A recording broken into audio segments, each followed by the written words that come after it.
Hi, and thank you for joining me for what I know is going to be a very unique show.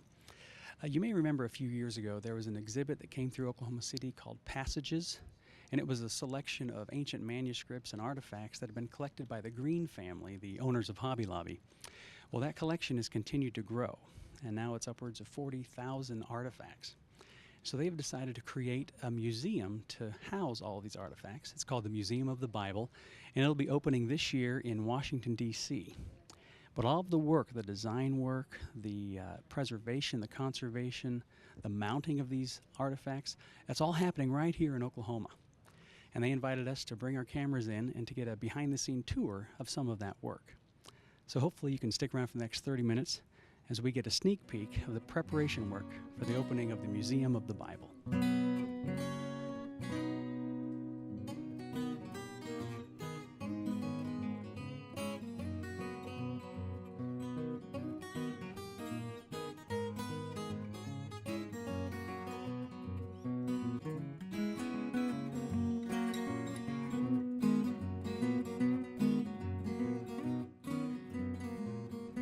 Well, here we are inside of a working laboratory, and with me is Stephen Bickley. I'm Steve? Vice President at Museum of the Bible here.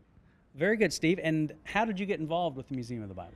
I joined at the beginning of 2014. The organization was rapidly growing and had this vision. We hadn't even started construction on the museum. Yeah. And this is my first nonprofit time, my first effort in a museum.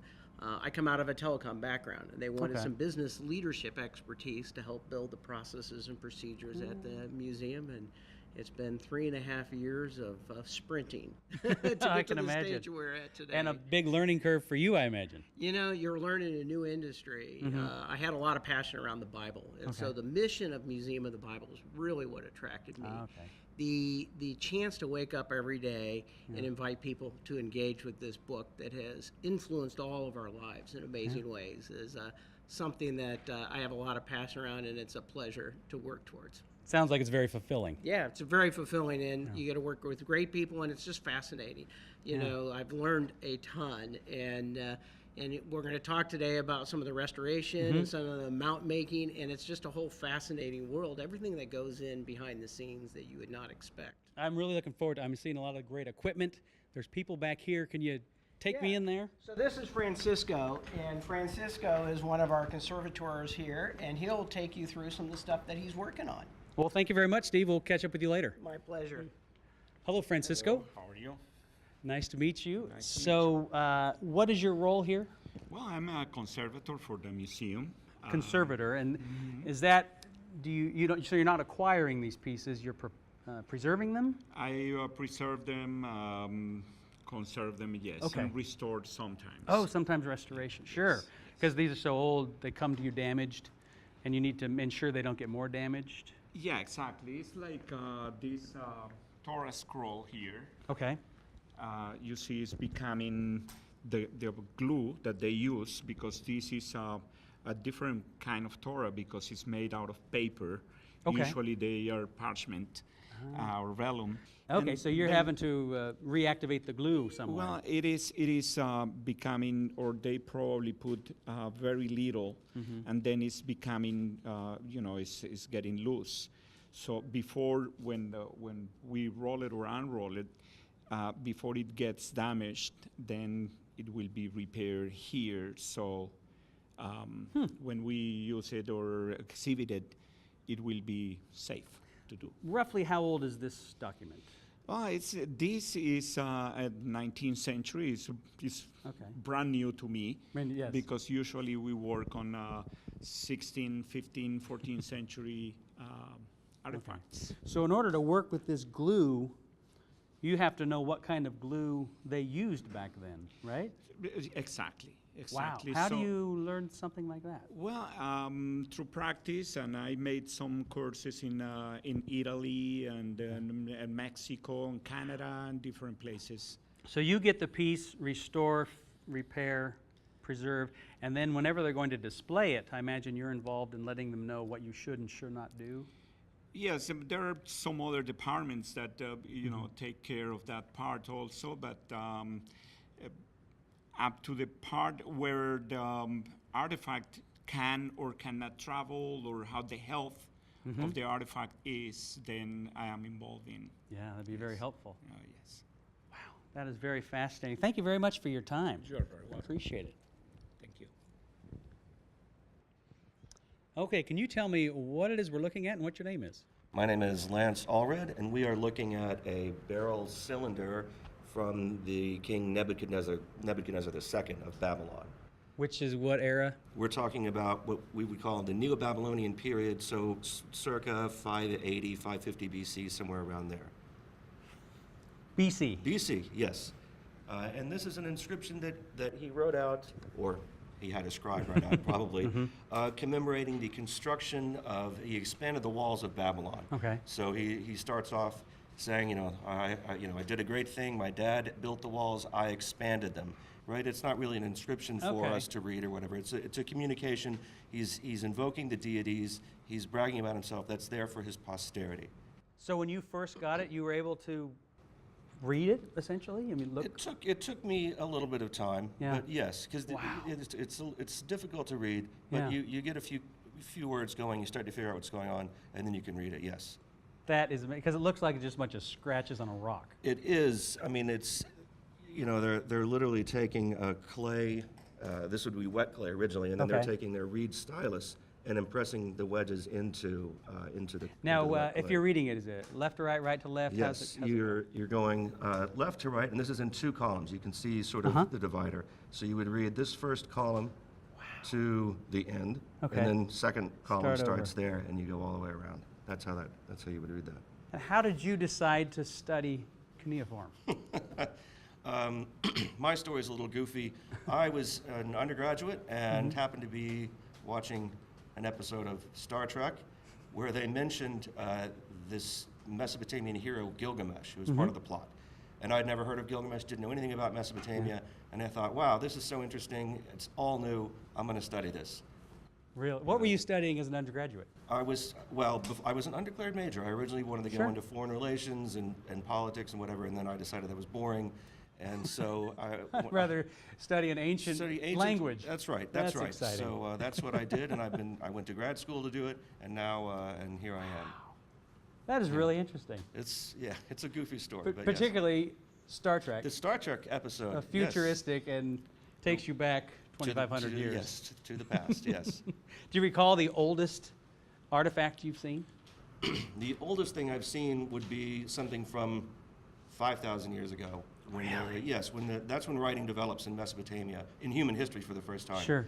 Is about 5,000 years ago, in probably a city called Uruk, and that's when people. The temple had a giant estate. It had a lot of property, a lot of people trying to keep records, and somebody figured out I can keep my records. Right, writing was not invented. We always think, somebody wanted to write a story and blah blah. No, it's totally. I've got a lot of sheep. I have a lot of goats. It's bookkeeping. and a lot It's of, yes, accounting. it's That's a- accountants. Yes, that is exactly why writing started. Isn't that interesting? And that was about 5,000 years ago in southern Iraq Wow. for the first time.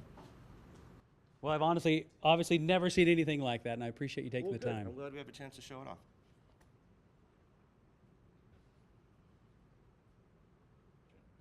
Now, this piece is so interesting to look at. Why don't you tell me your name and tell me what I'm looking at? My name is Herschel Hepler, and this is a 13th century Torah scroll, so Genesis through Deuteronomy. And it, Wow. judging by the script and some different features, it probably comes from the Iberian Peninsula in the 1200s. Iberian Spain. Peninsula. Okay. That'd be Spain or maybe Portugal. Now, what was it that gave you that idea? So there are different styles of writing the Hebrew characters, and the study of that would be called paleography. And Okay. so we're able to just study different features and how the letters are formed, and we're able to determine different regions of the world based on that writing style. Wow. That seems very intensive scholarly work. Yes. Yeah, it's a pretty intense, very highly detailed part of the field of Yeah. Hebrew studies, but we're actually looking at it upside down, so So when Matt was yeah, shooting it, he yeah. should be able to read it, right? that's right. Yeah. And how did you get involved in this type of work? I just really enjoy studying Hebrew Bible, and also medieval history is just fascinating. All the Did that start in high school and college?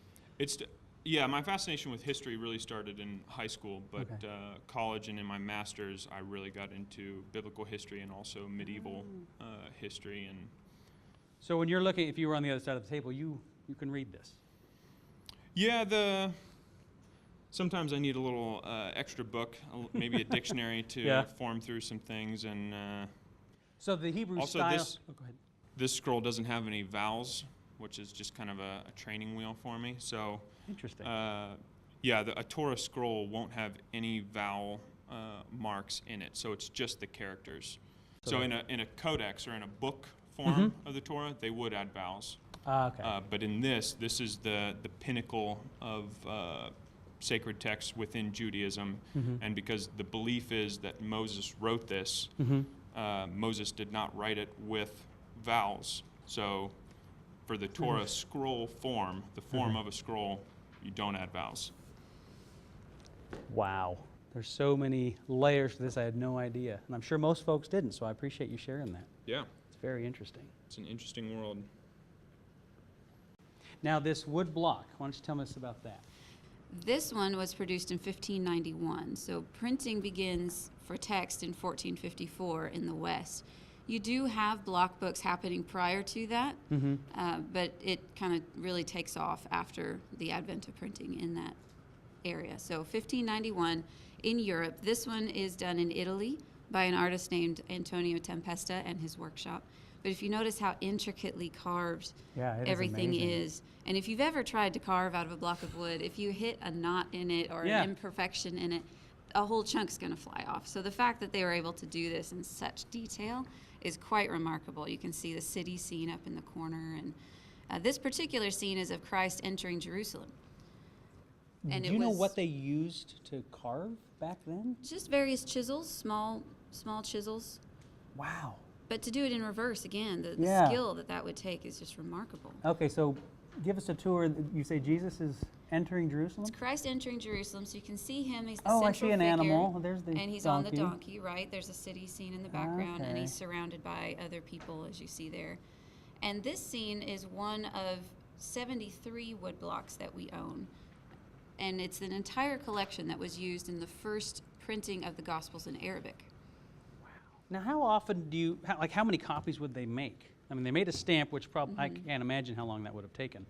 How many times are they making that A stamp impression? like this, it depends on how much it's used. So Yeah. a good stamp before it starts getting worn out and you can't see the image anymore might be 200 presses. Okay. And so it did speed up the process. Yeah, you sure. pay for this once, and even though this takes time, you could do 200 copies or so of that at the same time. So that's a really good thing. But these you see are still in such wonderful shape. They weren't used to the point where they were completely worn out. Will they use different colors? Will they essentially paint that in colors before they stamp? No, they'll stamp it in black. So Okay. when you get it, it looks kind of like a coloring page. It's just outlines. Sure. If there is more money available and time, you'll have an artist actually go in and color it afterwards. Okay, afterwards. This one was not. It's faster and cheaper to do it just in black and white. And these are so intricate that it's really hard to paint can those imagine. after. But we do have a number of earlier medieval manuscripts that have the handwritten text with a stamped illustration in it that are then colored afterwards. And they're really remarkable too. Will you ever make a stamp with this? No. Is that just a no-no? You No. don't? It would be really, really fun to. Yeah. But no, we can't at this point because it's an item that's part of the public trust. We own this for the public, for posterity. We can't do anything that might harm it further. But we can imagine. Yeah, to see what Yeah. it would look like to do a recent But we do have the stamp. prints in the book, so we can look at those and reference those. Yeah. Well, Amy, thank you so much for your time. This has been fascinating. Thank you. I'm Brian Highland. I'm the Associate Curator of Medieval Manuscripts here at Museum of the Bible. And what we're going to look at is one of the real treasures in the collection. This is a 14th century illuminated Book of Hours and Psalter. Book of Hours and Psalter. What? Okay, are a those? Book of Hours is a book that was used for private devotions in the Middle Ages. It's set up to go through the canonical hours that were originally set up in medieval monasteries, but this is used for private devotion. Okay. And then a psalter would be the Book of the Psalms. And so it's got all 150 Psalms in order in there. Well, now this is obviously not it, because that doesn't look Yes. 13th century. No, that isn't it. Or 14th So what we've got here is a lovely 20th century binder, or binding case for it. But when we open it up, you can see that inside we've got the manuscript. Wow. Looks heavy. It is. And what is it made out of? Well, it is made out of vellum, Okay. which is a very fine parchment. It's actually coming from calfskin, as opposed to some of the other leathers that were used to make it. You can see that it's got this beautiful binding. Again, this was rebound probably in the 19th century. Beautiful tooling of the leather and the gilding in there as well. And if you take a look at the binding, you can see that it says Psalterium, psalter, and that's the Latin word for what a psalter is. Now I'm going to open it up for you just so you can get a chance to see what it looks like. Oh, that's great. This is one of the fine examples that we have of an illuminated manuscript Oh my gosh. from the 14th century. As I said, it's two separate books that have been bound together. And how many artists would be involved making this? Oh my goodness. It would be quite a few, because the first thing is when they make a manuscript like this, it's all planned out. Okay. Because first of all, you're going to have everything together in the choirs or gatherings, and then you've got to figure out, okay, what text is going to be on which page. Then each page gets planned out.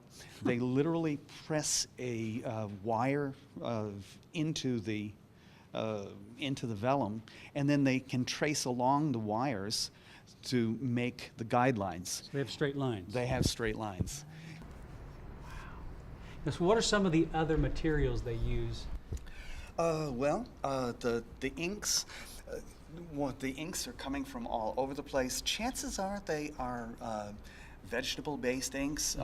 We used to think that a lot of the dark blues were actually lapis lazuli, but we haven't tested this manuscript. But a lot of manuscripts that have been tested, they find that it's actually a vegetable-based ink that is used to imitate lapis lazuli.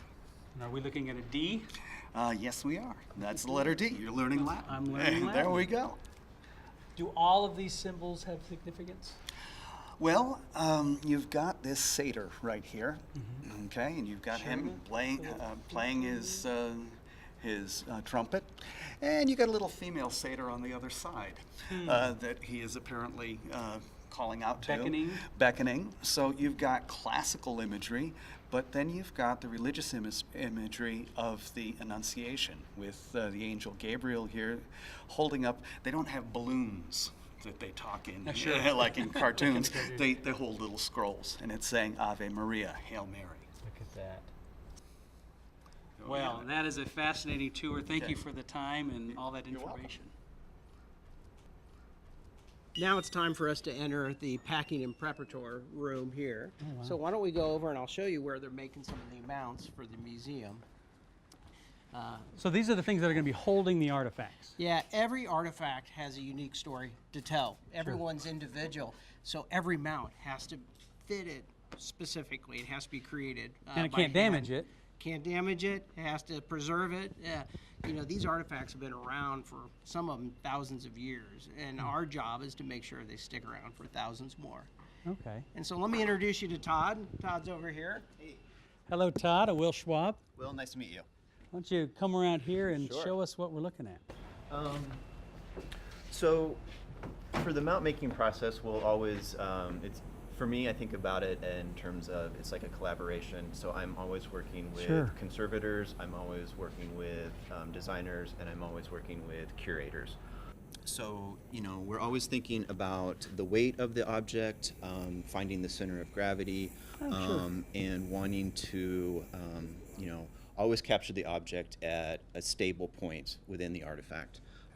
And what are these three pieces? They're all kind of similar. So these are bookbinding tools. So if you can imagine, It's a holder for a bookbinding tool. exactly. Yeah, okay. So if you can imagine like a long wooden handle here, Mm-hmm. and at the end will be the end that the bookbinder would use. Okay. So these, they all come off the ground. They'll all sit in there. So these, when we're finishing them, the bottoms, the sides, any part that a visitor might potentially see, we're going to paint that out to the same color of the artifact. Okay. You want to minimize this as much as you Absolutely. can. Support the artifact, but you don't want to look at that. Nice. So, I mean, the main goal is, when a visitor comes to a museum, they want to see the artifact. They want to see what's on display. They don't want to see what I do. Yeah, that's kind of sad, isn't it? Well, if you do your job right, they're not seeing your work. Absolutely. So personal pride. Now these are so small. What are we holding up with those? So these, for the bookbinder's tools, if you can imagine the handle, the end, you can take those out. Accessories? Exactly. So these are all the different ends that would fit within the bookbinding tools. How did you get involved in mounts for a museum? My background is I've got a master's degree in art history, and so I've always been interested in arts and the museum. And there are, I think, a few places where you can take courses in mount making. It's kind of like this guild system from the Renaissance. Sure. You've got somebody that is a master sculptor, and then you've got somebody that apprentices with them, and it's really a lot of hands-on. It's a lot of problem solving. Yeah. Because And everything's custom. it is. It is. Some of the people that I work with are jewelry makers. They're a lot of people come from the visual arts.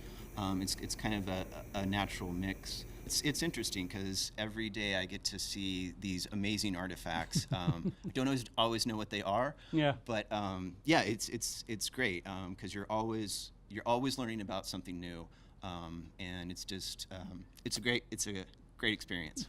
Well, I appreciate the time. This is Sure. fascinating. These are amazing objects, and keep up the good work. Thank you. I wanted to ask you a couple questions about the scope of the museum, Museum of the Bible. Who's your target audience for that? Well, we exist to invite all people to engage with the Bible, and we take it really seriously. We want all people to come there. We think that everyone can find this book fascinating, and so whether you're of a Catholic persuasion, Protestant, Orthodox, Jewish, you're just a scholar, anyone we say people of faith or no faith whatsoever will enjoy coming there. It's an interesting museum. As you and I were talking, there's a huge juxtaposition between the ancient artifacts. Yeah, we have thousands-year-old things, but the museum looked very modern. It is very modern, and one of the things we aim for is to be the most technologically advanced when we open. Okay. So we put an indoor GPS navigation And how into would the that- museum. Why would you need GPS in a museum? It's 430,000 square feet. So Oh my gosh. it's a huge building. And what it'll allow you to do is walk through there, and you'll have a digital handheld, basically a smartphone. Okay. And it'll take you to it'll know where you are within 6 inches. So it can take you from artifact to artifact that you want to see. You can personalize your tour through this. So if you want to see the museum from a Jewish perspective, a Catholic perspective, a different scholar, any one of these multiple perspectives or different languages, the digital guide will allow you to do it. And so that will use technology to enhance and innovate So I'm not museum-going experience. I wouldn't be limited to reading the card in front of this document. No, you'll be able to find out about that artifact at a 40,000-foot level or at a very deep scholarly level. And Oh, that's amazing. Yeah, it's we're pretty excited and looking forward to it. As you met and talked to some of our scholars, you can see they're pretty excited about the artifacts and the stories they have to tell. Is it a challenge to, earlier I mentioned the Bible and I referred to it as scripture, and you corrected me about You don't use that term, and why was that? We always refer to it, like some people call it the Old Testament. For us, it's the Hebrew Bible. It's much more appropriate, more respective of that faith tradition. And so, Because the Old Testament speaks of, there's a New Testament, and if you don't believe... but the New Testament is a more of a Christian approach. And so we refer to it as the Hebrew Bible, and we'll talk about the 9 different canons of Scripture there are in the various different faith traditions. Okay. Oh, so Protestant, Catholic, there may be some differences Right, there. yeah, and then you have like the Coptic Christians have their own canon of Scripture. Okay. And so that's one of the interesting stories that a lot of people will not know, the different versions of the Bible. And one of the reasons why to come to the museum to learn more. Well, once again, I want to thank you for this opportunity, just getting in here, seeing things that a lot of people are not going to see. There's certain crafts that we saw that people just don't get access to, and that was why we really wanted to come here. So thank you so much. Oh, it's our pleasure. It's an exciting adventure to be on, and we can't wait to open in November of 2017. That's exciting. And, of course, there's a website, museumofthebible.org. museumofthebible.org. So you can go there and find out all about the museum, exactly when it opens, plan your tour. Absolutely. Book your trip. There's kind of a virtual tour there as well, isn't there? Yeah, we have a 360 virtual tour, and we'll be updating that with the museum opens. There's always new videos that we're posting. Okay. We post new videos almost every day. So, Well, Steve, I want to thank you again for letting us in to see some of this very interesting preparation work. This is a world-class museum right in the middle of our nation's capital, and it all started right here in Oklahoma. It's a great example of what makes Oklahoma grand.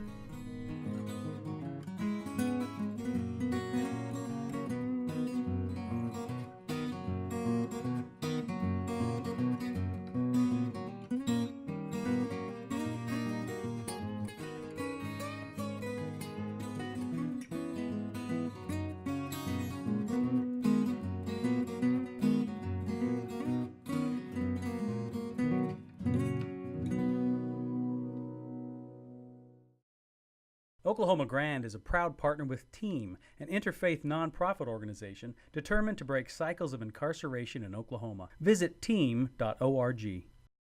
Oklahoma Baptist University, offering a fully online MBA in Project and Energy Management, International Business, and Leadership. Visit okbu.edu/graduate. And Producers Playhouse. Creative visual communications for Oklahoma since 1997. For more in-depth interviews and additional footage from today's show, visit our Facebook page or oklahomagrand.tv.